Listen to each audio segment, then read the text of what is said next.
Hey, Jamie, how you doing? I'm good. How are you? I'm doing okay. Yeah. I'm glad. This week we got a great guest, and I'd like to jump in there because I want to actually think about or ask you your own reflections about your own work and things like that. I think she's amazing. Isn't she Uh, great? totally great. In fact, talk about right on time for me as a leader. I'm struggling a little bit with my own internal relationships with in my organization. Everyone's great.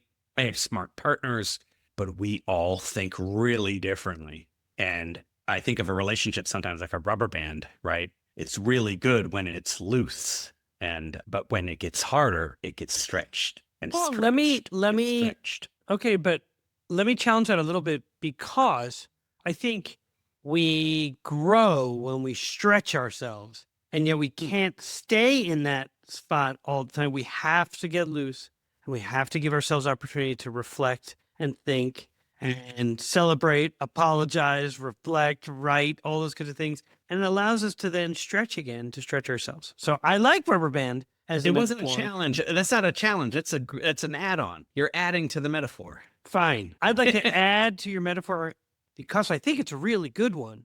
And I think it can be extended to include the fact that tension, while it's uncomfortable in the moment, can be incredibly important for an organization, particularly a small one like yourself, Agreed. where you're Agreed. all incredibly talented, driven, complement each other, and at the same time, sometimes have divergent thoughts about the best way to move forward. And so then that requires some tension and some pulling, and then for everybody to let go for a minute, to let it go. Right. Right. Yeah. Exactly. This is a prime example that Jill made me reflect on my own leadership.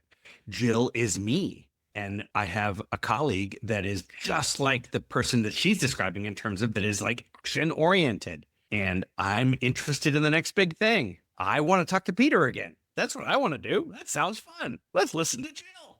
And she's like, and where are we going? What's the thing? When are the slides due? Like slides? Who needs those? Practice. We talking practice. Oh, my favorite. I I'm so love happy it. that you bring that up. AI is the best. Allen Iverson, not AI, artificial intelligence. The original AI. That's right. So how about this? Let's listen to Jill Molli, and then we're going to come back and have a conversation. Sound good? Perfect. Perfect. Perfect. Today on An Imperfect Leader, our guest is Jill Molli, Chief Growth Officer for Conscious Discipline. Now, Jill is a former teacher, counselor, behavioral specialist, and in her role at Conscious Discipline, she has the responsibility of leading large-scale implementation at schools, at the district level, at state and national levels as well. Jill, welcome to An Imperfect Leader. Thank you so much for inviting me. I love being here. Well, I am thrilled that you're here. And I'm really excited to have you on the podcast because I believe so much in conscious discipline. Its mission, its guiding principles. Having been the principal of an elementary school that was a conscious discipline school, I absolutely can attest to know that I became a better educator. I became a better parent. I became a better spouse. I really feel like I just became a better person because of conscious discipline. And I'd like to start right off with leadership, if that's okay. In the leadership model that I use to advise others, there's a model. The model has a dimension. And inside one of those dimensions is called nested patterns. And part of nested patterns has empathy and compassion. And these are, I think, two traits that are at the heart of conscious discipline and should be at the heart of any leader, especially superintendents looking to shift their district's culture. So my question is this. Superintendents often face resistance when trying to implement large-scale change. I mean, shifting the cultural field of an organization is a radical endeavor. And often the system will work aggressively to get back to status quo. It likes status quo. So I wonder, in the work that you've been doing with schools and districts and state and at the national level, whether it's among teachers, principals, or district leaders, how does conscious discipline help shift those adult mindsets to really create that culture that supports sustainable transformation? You know what, Peter? This is the most perfect question at the most perfect time because here's what I want you to know. So, as you said, I was a teacher, or I was a trainer for conscious discipline for over 20 years. And only in the last 2 or 3 years have I been at this executive level, more at a district level in my mind. And one of the things that we've decided in the last year is we're creating a certified leadership path. So we're going to build what we call conscious leadership. And we do believe that we do it differently. We really look at, and because like you were a principal, I was a teacher, a third grade teacher who used conscious discipline. I was a guidance counselor who used conscious discipline. And now I have helped leaders for 20 years implement conscious discipline. And so one of the things that we feel like is critical to recognize is we believe there are layers of leadership. So certainly a teacher leads the classroom, the principal leads the campus, and the superintendent leads the entire community, as well as, what's going on in the school. Well, the big differentiator between conscious discipline and other programs is we're not a set of curriculum. We're not a set of books. And so here's what I want you to envision in your head. Most folks have a checklist. So a lot of superintendents are very left-brained. A lot of principals are very left-brained. They like their linear, logical, linguistic. They like all of the things to be data. And so they check things off of a list. For us to shift a culture, we see it as a circle. So shift from your checklist in your brain and move to a bullseye. Okay, so I want you to see a bullseye in front of you. And now I'm going to tell you the traditional way we have tried to shift culture and mindset in the past. The superintendent always has a vision. That's his job. The principal always has a vision for his school, and the teacher always has a vision for her classroom. And so when you look at that vision of the superintendents, the next layer slides into sometimes compliance, obedience, but underlying is control. So there feels like there's, in many traditional models, there's this control piece. And underneath the control piece, often we have a lot of external ways that we get that obedience or that compliance or that control, and those are called rewards and punishments. And then on the bullseye, bing, then you have the culture. So that's kind of the way that we've done layers of leadership in the past. Here's our tweak. So our tweak is we're not external. So we're not gonna read a book to you about in a classroom about being kind while you're saying, sit down, don't do that. How many times do I talk? We're gonna ask you to be the kindness. So you're gonna be the change. So that's the first piece. So in that first layer, the superintendent still has vision. That hasn't changed at all. But what the change is, we change compliance, control, and obedience into self-regulation.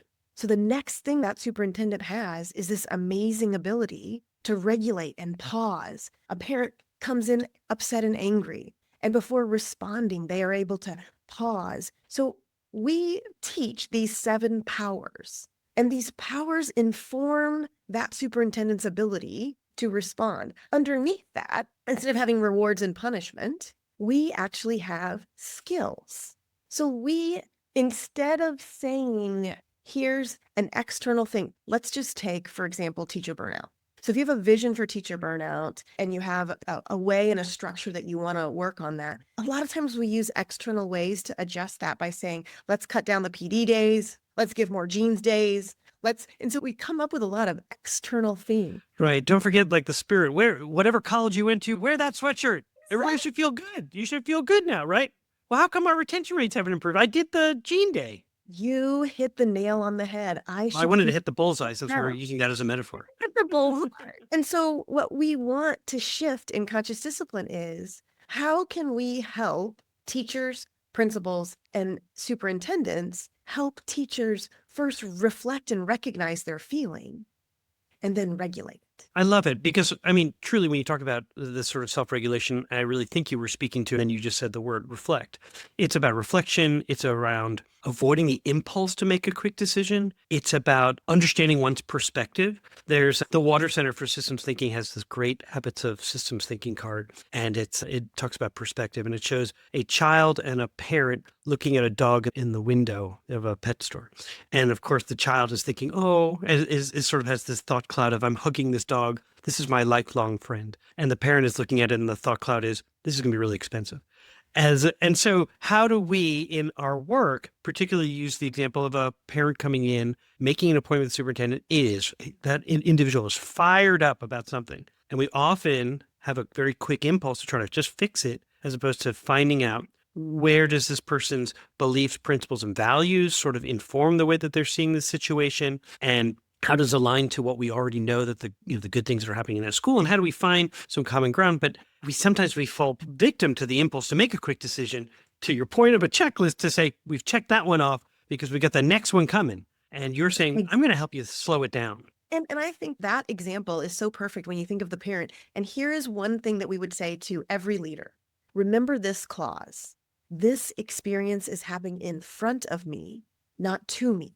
So when the parent comes in and say, you are running this school and you have a school where they are biased and unkind to children, and they are saying you and pointing their finger, you have to be able to pause, regulate. Yes. Yes. I think my trainer, who you know and know so well, I think Jeanette French taught us the phrase Q-tip, which was quit taking it personally, right? It's a Q-tip moment. This is not about you, but they are coming to you because they see you as capable of helping them. Yes. And if we can own and grab hold of that, the culture shifts, because here's what's happening. When you respond to the parent and that parent walks out laughing and having a conversation with you, guess what happens? The secretary says, I don't know what Peter does, but it's magic. And then that permeates into your school district and folks say, I want to know your secret. So what the biggest thing I believe that if you truly do start with the superintendent, and I have to tell you, Peter, we've really been a very teacher-focused approach for the first 25 years of our, existence. You were an outlier. You were like, okay, I'm a principal. I'm really going to, but really in the last 10 years, we've started talking so much more with administrators and really recognizing that it truly is the administrator that sets the culture. And then you're able to have huge impacts, beyond. So it's exciting. I love it. If you're just joining us on An Imperfect Leader, our guest today is Jill Molli, a former teacher, counselor, and behavior specialist, and now the Chief Growth Officer for Conscious Discipline. Jill, I remember when I was a principal, and it was absolutely because of Vicki Robb that I became so engaged in this as well. So Vicki was it was like parents would go in there, and it was, what is her secret? Because they would come out arm in arm. We're going to do this for our kids. We're going to do this together. So our school district, though, they invested a considerable amount of time and money in behavior or positive behavior intervention support, so PBIS. And we liked the systems that came with PBIS, including data collection, the terminology like functions of behavior, understanding why a child is behaving the way that they're behaving. But what it lacked from our perspective was sort of the heart for children, the human-centered part of working for children and with children. And so we always said by allowing us to apply conscious discipline teachings and strategies throughout the school, that it would yield the results that everybody cares about. Children who care about themselves and others, children who excel academically, improve teacher well-being, safer schools. So many superintendents who listen have the same priorities. They're focused on the same things: improving student achievement, increasing teacher retention, creating safer school environments. So how can conscious discipline be integrated into these district-wide goals? And what data or outcomes have you seen that demonstrate its impact at scale? Well, I would love to take you on a walk with me to a district specific, because I think it's super helpful to not talk in generalities, but to really truly talk about a district that we've really transformed. Awesome. And so Liberty, Missouri is in Kansas. Jeremy Tucker, one of my favorite leaders. Oh my. I just Jeremy. actually saw him recently and said to him, you've been on my podcast. so we'll get him one day. He is, and I'll tell you, as a superintendent, I had presence of mind to recognize that I was not an expert on integration of technology in schools. And so I reached out to him and said, would you come and do my World Cafe in terms of, instead of my addressing the community, I will say, I'm so glad you're all here. I want you to meet an incredible educator, Jeremy Tucker. And he was so marvelous, to give us his time and his energy and his perspective. So, okay, what are you going to tell me about Jeremy? Because I'm a fan. He's done that and continued to grow and surround himself with amazing individuals. So one of the schools, it was the early childhood, no surprise to you, because conscious discipline is known most in early childhood. So it was an early childhood principal who went to the district office in Liberty, Missouri, and said, I really believe we need to look at this, not just as an early childhood approach, but really as a district initiative. Well, I'll tell you, Peter, we're a little sensitive about district initiatives. We know there's a huge initiative fatigue. And so we really caution superintendents when they are implementing conscious discipline to first start with the willing, instead of create a district initiative, because conscious discipline will increase your teacher retention. It will actually also increase your test scores, even though we don't even teach anything about reading or math. And your culture will certainly change. But what Jeremy Tucker was willing to do was to say, hey, Jill Molli, will you come in and just talk with our principals? And whoever raises their hand, we have, a set aside amount of money. And out of our 13 elementaries and our early childhood center, we're going to probably work with like 3 or 4. We're just going to start with a small group and no pressure. He takes all the pressure off me as the instructor. I get to say, listen, if you're in the middle of a math initiative, focus on that. Jeremy's not going to be upset. There was no pressure from the superintendent. And so 4 schools chose. Here's who they were, Peter. The Early Childhood Center, the Alternative High School, and 2 Title Elementaries.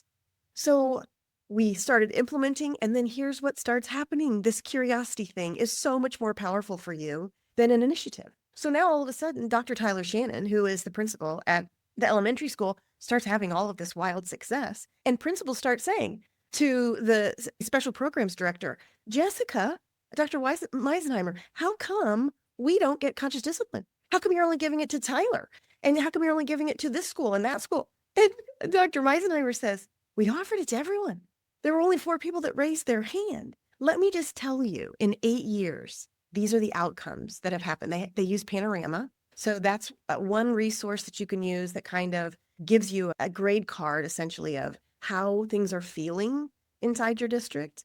And so when they looked at school climate, starting in 2019, now we all know what happened, remember, in 2020. You're going to make me get in a corner in a fetal position, but yes, keep going.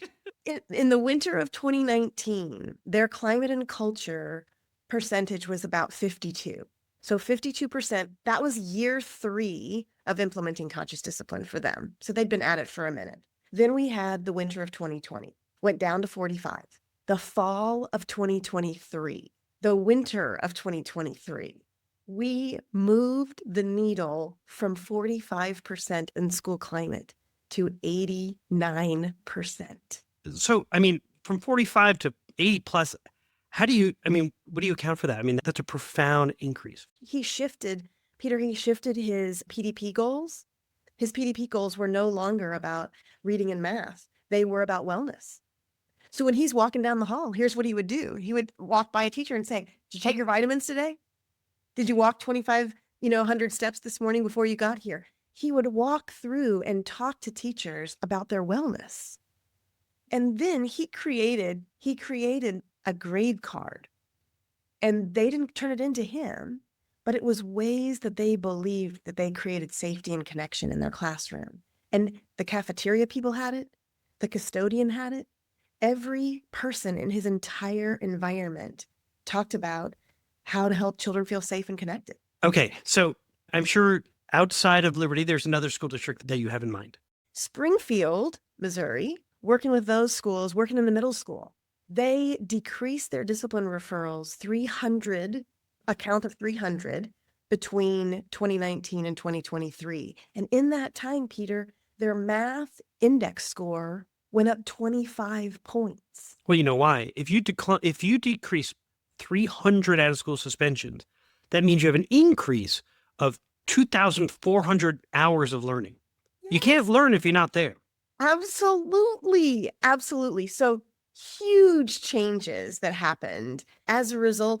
2,400 hours of learning, 2,400 hours of connection to adults and peers, 2,400 hours of nutrition if you're participating in the lunch program, 2,400 hours of PE and physical activity and art. One other school that we work with, North College Hill, Ohio.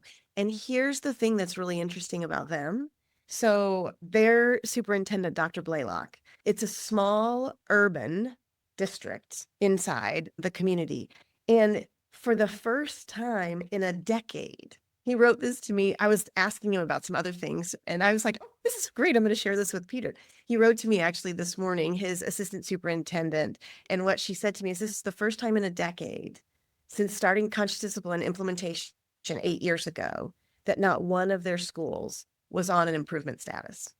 And she said everyone who is an urban inner city school, you just constantly have a school that is in some sort of, concern with the state. And she said it's the first time in a decade for them.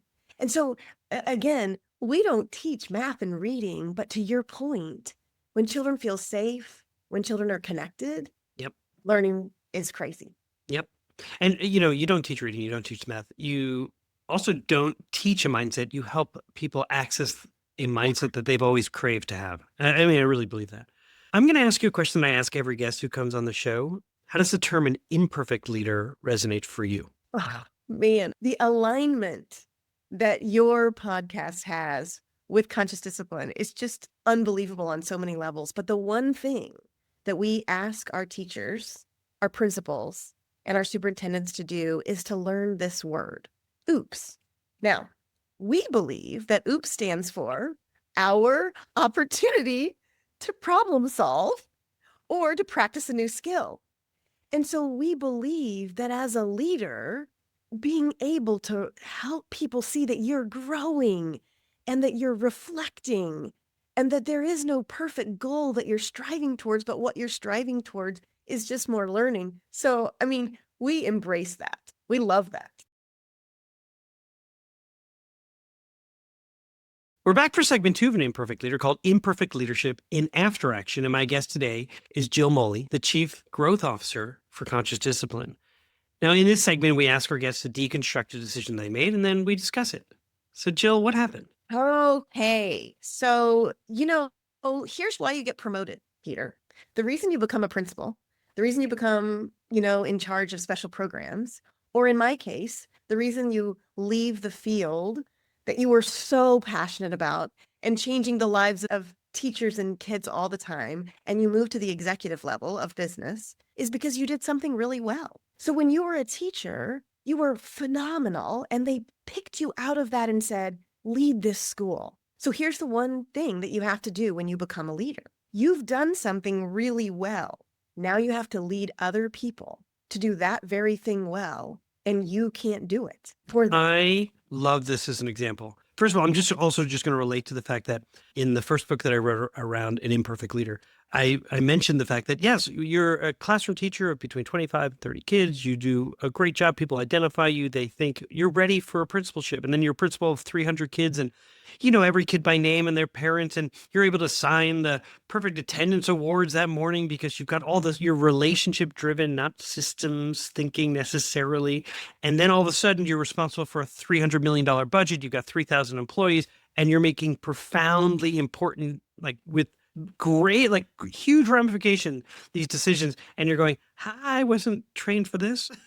So how do I do this? So I imagine you're about to tell me this is very similar. So, okay. So I went from, wow, I can lead a superintendent or a principal to choose conscious discipline. And so here's when they pulled me into the executive world, they said, man, you're an amazing salesman. I said, oh, no, I'm not a salesman. I'm not a salesperson. I'm a teacher. And because I teach it so brilliantly and I follow through, people just choose conscious discipline. But I don't have a sales job. I don't do anything in sales. Well, so then just like you, 3,000 employees, 300,000, $16 million is what I have to help the company make in training and coaching.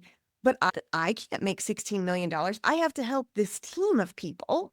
So here's what I learned. When you're a leader and you're building a team, it's so critical. Sometimes you're drawn to people who think like you, who talk like you. It just feels good to have them with you and working with you. So I went, Peter, and I looked for passionate people. I'm super passionate. So I looked for passionate people. Quickly, what I learned was the decision for passionate people was wonderful, but they had to be passionate people, and I needed some of them to be systems thinkers. Well, the struggle that I ran into was I am a visionary. I think really big, and I am fabulous at inspiring. I can help you with the why. But what I needed were people on my team that understood the what to do. So I brought somebody on who I thought was fantastic at the what to do. The learning for me that I took away was I don't like to talk about the what to do.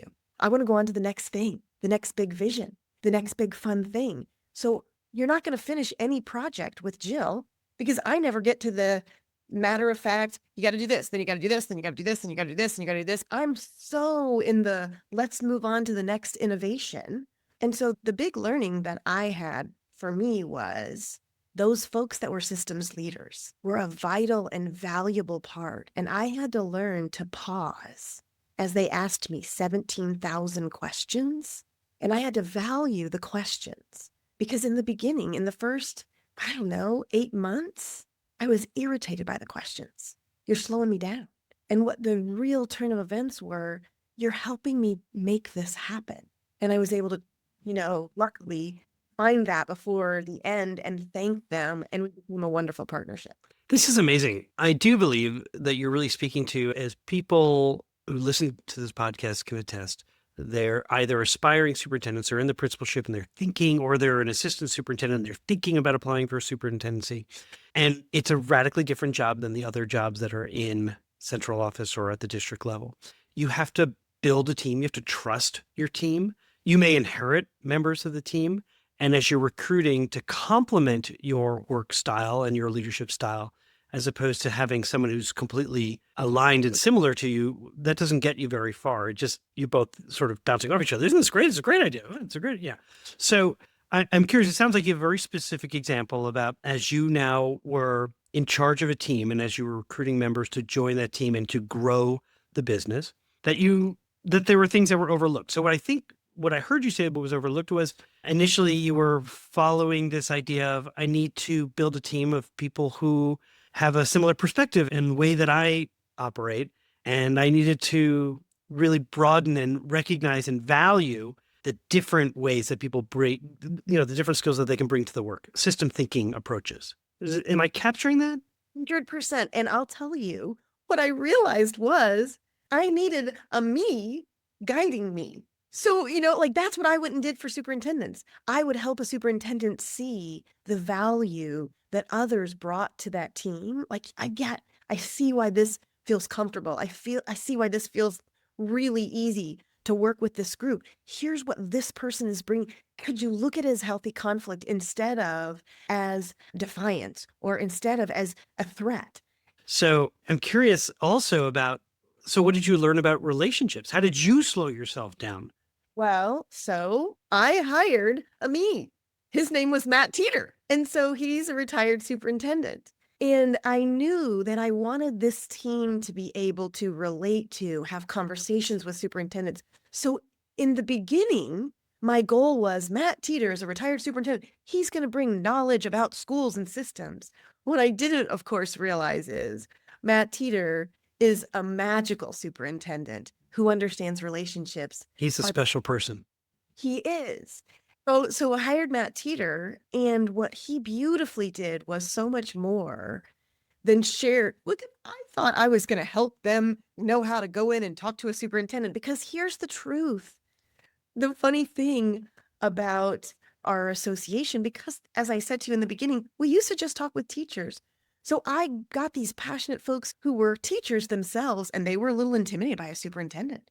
They were a little intimidated, and I said, we're going to teach them the brain. We're going to teach them about compassion. We're going to teach them to be the same leader we want the principal to be. And so when I thought that's what Matt was going to bring to the table, was to help demystify a superintendent, he actually brought this beautiful piece to me about essentially how he worked with his cabinet, how he created, a system around him. And so what he was great about doing was he said to the person who was a questioner and a systems thinker and thought about all the details, he said, here's what you have. In a meeting with Jill, you have 4 questions. 4. Think very closely about which 4 of the 20 that are in your head do you really want her to respond to? Because after 4, she starts shutting down. Now I'm working with her to be able to listen to 10. But if we can both and so together, what he did was he helped me see that it wasn't questioning my idea. It was helping to assure my idea would come to fruition. Yeah, it was trying to arrive at a shared image of what a successful, whatever it is, what success was going to look like. Yeah, totally. Often, I think as a superintendent, or even in my position as chief growth officer, I have an understanding, but it sometimes is a bit detached from the real world of what it takes to actually roll that out or what it takes to actually, create that change. I have this vision in my head. And so it was wonderful when Matt kind of was able to help put my feet back on the ground and say, this person is assuring that dream comes true. Boy, that's really changing it for you. Yeah. What frustrated you through this situation? I wanted to get rid of her. Right. I was like, this is slowing me down. I thought this was going to bring clarity. I thought this was going to bring, and I was like, I don't know what to do. It is derailing things. It is a meeting that should take 30 minutes is now taking an hour and a half. We're in too many rabbit holes. Like we can't move forward because we're too worried about what's going on in the past. And so I was just frustrated because my perspective. Well, and you had not just perspective. I'm sorry to interrupt. It also seems like you have a perspective. And you're going to finish that sentence. You also had this pressure. You've been put in this new role. And so that pressure can be a motivator. It can sometimes put blinders on the opportunities that you have from your team. $16 million is a lot, Peter, to sleep at night and think, how am I going to help a team perform when I don't get to go out and do it? And the voices in your head, for which we all have, begin to say to you, well, you're not the right person for this.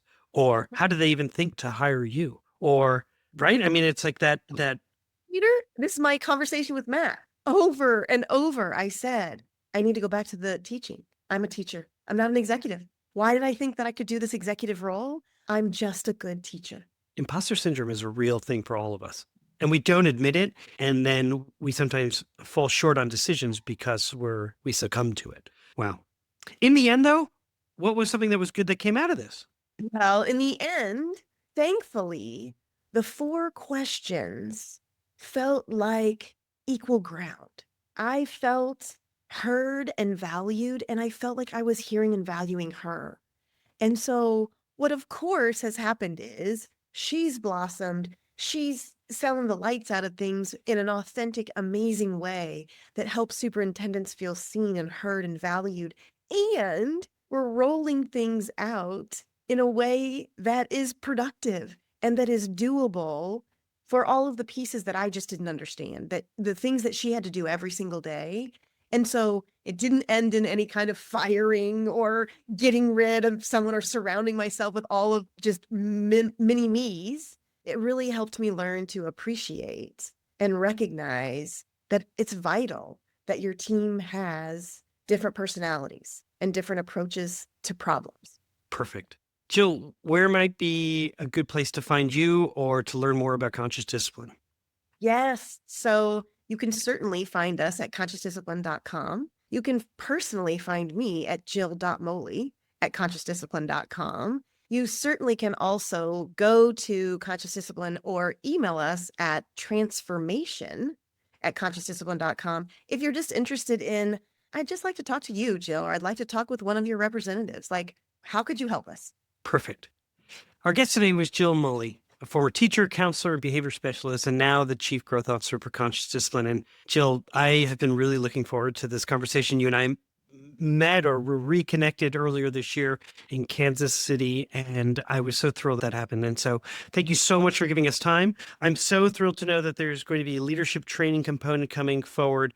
I do think that our systems are really craving the heart, the empathy that comes with conscious discipline. So thank you so much for your time.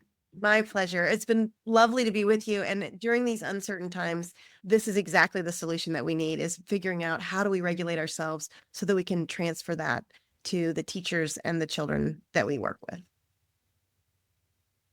So we're back, Peter. I loved it, right? Thought it was so great. I think I say that about pretty much every guest I You do. And yet I would say also you are genuine in your enthusiasm. Like it is, I'm glad it says to me, we continue to meet great people that we'd love to continue to connect with and learn from and learn with and those types. I want to talk to her because her approach, their entire approach in conscious discipline is our approach at APC Leadership. I was going to ask you that.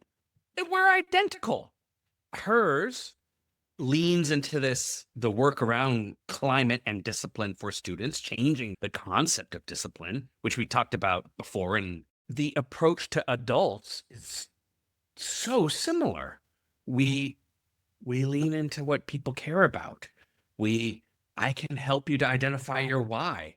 I can help you identify not only why, the clarity of your intention and where your actions don't match.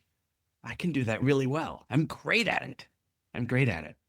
And I love that about Jill. Like, I just felt like, oh, you see me, you and I run this together. And she still identifies as a teacher. I'm like, that's me.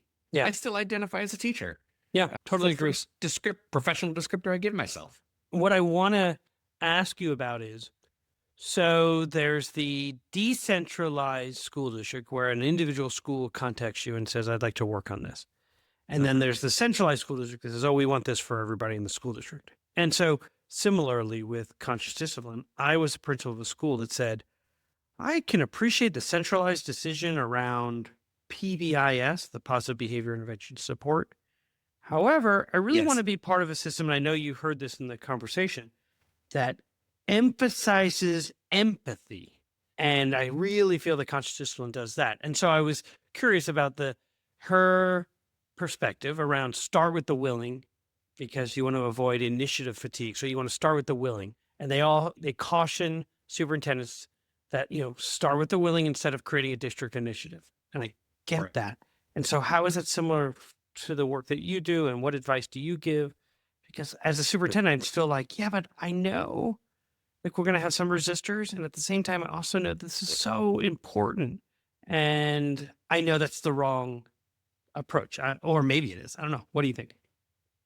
She used a word at the end, or she used a story at the end about needing a me, right? She said, I needed a me for me.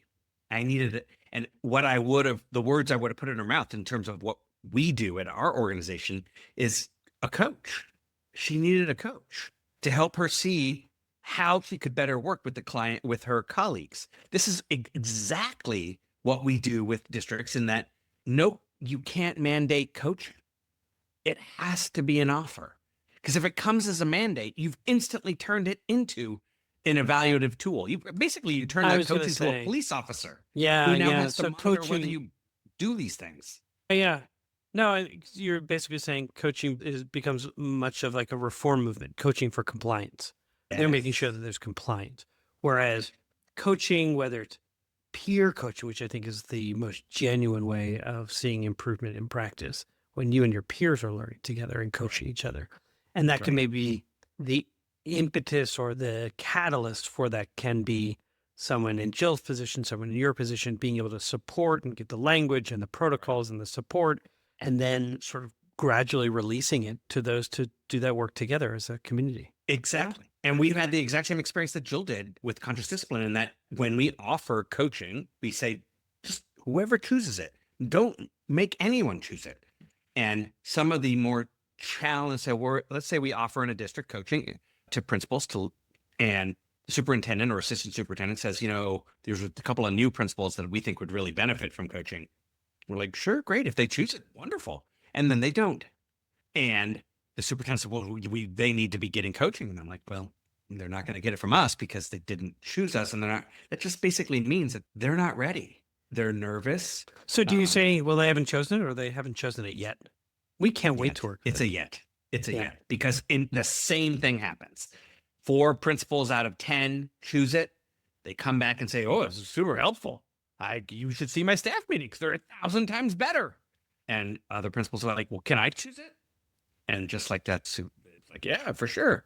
And so we go into coach now, where suddenly we're coaching all of the principals. And does it work with everyone? No, because some principals actually are. Well, that's another difference between reform and transformation, right? Reform would say one size fits all. Transformation says giving people what they need, engaging in inquiry, asking what if. Exactly. Yeah. So I want to Exactly. bring it back to Jill, because what you just said makes a lot of sense. And one of the quotes that she says, we often have a very quick impulse to just try to fix it, as opposed to finding out where this person's beliefs, principles, values, where they're coming from. And I think that is the difference between like the superintendent who says to you, well, did they choose it? And you're like, no, not yet. That's okay, because we're going to avoid the impulse to make a very quick fix as opposed to finding out how can we support. So let me ask you, let me flip it and say, as a superintendent, what would cause you to do a quick fix when it is tied to reform? I understand quick fixes that are technical solutions, but I'm talking about a district reform. You're trying to shift a culture. What would cause you to do a quick choice? Oh, well, you should never do a quick fix. I mean, never. And yet I have fallen victim of constantly trying to do a quick fix because you have all these pressures from specific community groups, pressures from your board of education, pressures from your teachers union, pressures from students saying they want things. Yeah. And truly, the most important decisions, or decisions that have been able to sustain over time, have been those that were done carefully, thoughtfully, over time, with good study. Not to say obsessively studying something that then where you never say go, right? Those can be really difficult. And so, I think about things like start times. I think about things like our restorative practice work. And at the same time, I could also see where we made a quick decision. We wanted to have a universal approach to understanding what is considered a real threat and what is a kid saying something stupid that their intent was not violence against their peers. And so we did some studies, so that took some time. We brought in the University of Virginia, who had an institute around identifying intent and doing, being able to evaluate, and then engaging in whole-scale training. We did that pretty quickly because, you got a 7-year-old who has gone to a Marvel movie and then draws a picture of everybody being stabbed, and the school misinterprets and thinks that the kid's got a kill list when the kid was simply just engaged in fantasy, just like any one of us might have been when we were playing cops to robbers and stuff like that. So I'd say that was a quick one, but that maybe falls under technical, although I think it bleeds into culture and school climate. When I say culture, I mean school climate, that we were going to resist the urge to suspend kids long term for actions that may not have been, their intent wasn't to do violence. I don't know if you meant to do it this way, but the connection to Nicholas Bradford here is just so profound. Partners, right? It's nice to have them 2 weeks. No, I didn't do it intentionally, although I'm thrilled that we get to, as school districts are winding down their year and thinking about next year and doing their summer planning, that they might spend some time with Nicholas Bradford from last week and then this week. They really are profound examples of ways to begin shifting, transforming, as opposed to reforming your school district. And so human-centered, perfectly human-centered approaches to it. And if I'm leading a district, both of these people are very helpful to me. Yeah.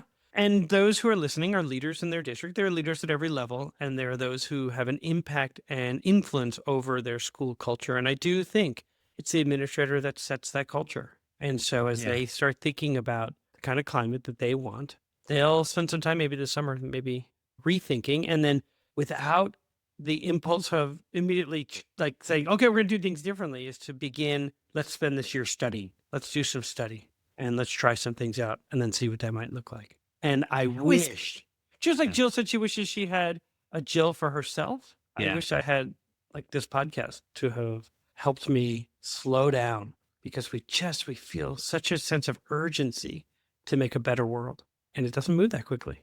That resonated so much. I'm like, it's so clear I need a coach. It's so clear my own anxieties about my work and getting everything done is causing me to make, I wouldn't say erratic, but quick decisions that aren't necessarily the best for everyone. Yeah. I did have checklist one mentality, right? She said, Right. look. Well, that goes to this last question. This will be my last question for you. Go for it. I had trouble visualizing her graphic of the bullseye.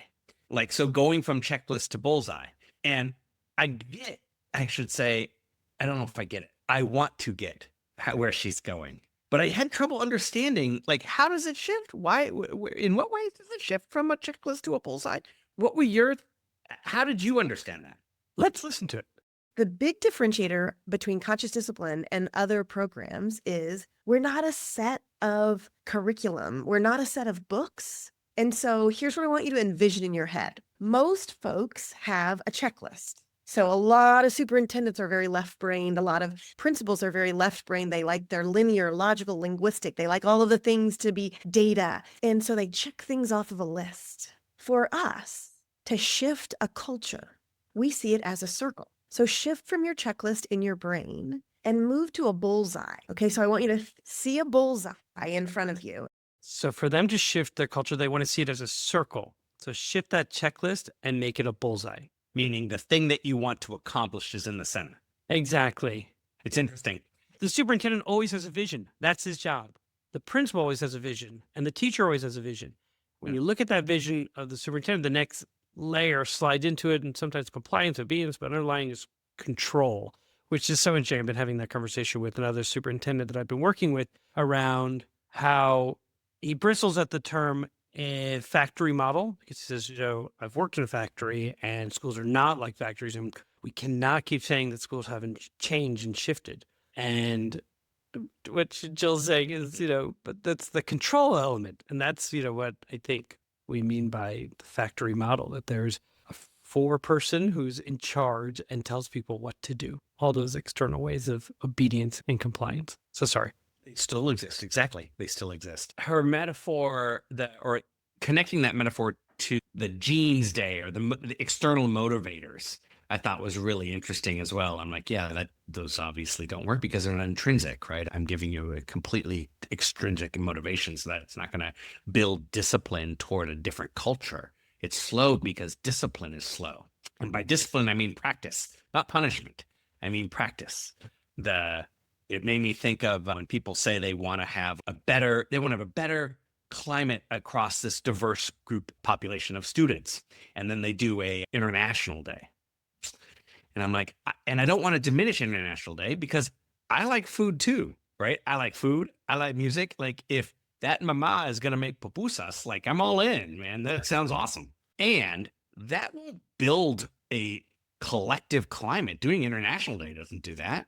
You actually have to have a better climate across multiple differences, identity differences. You've got to work on climate across multiple identity differences.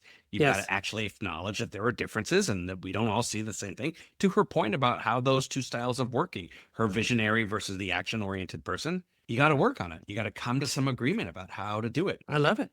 You're making me think of all the schools that do their International Day, and they're like, I love your food. It's so great that you're here. Oh, and you brought your flag, and look at your traditional dress. Man, aren't we an amazing school district? And you're like, we are? It's great that there are this many languages and the families come from all over the world.